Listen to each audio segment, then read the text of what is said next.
Hey everyone, and welcome back to another video. And in this video, I'm going to show you how to convert pounds into dollars on PayPal. Now, this video is going to be particularly useful for individuals. Let's say that you have some pounds that were sent to you, but you can't transfer that to your bank because you need to convert it into USD. How do you actually go ahead about doing so? Now, this video is going to be short, sweet, and simple, guys. There's not going to be a lot of steps involved. Now, in order to do this, let's first log onto our PayPal account. Next, click on the drop-down menu where it says Manage Money, and then click on View Money page. Now, once you're on this page here, you're going to see the option to convert your pounds. So here we have our British pounds, and this is the conversion rate.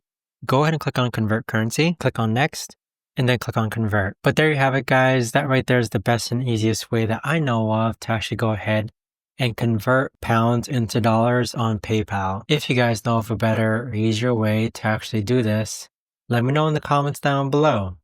I would love to know. Thanks so much for watching, everyone, and I'll see you guys all in the next video.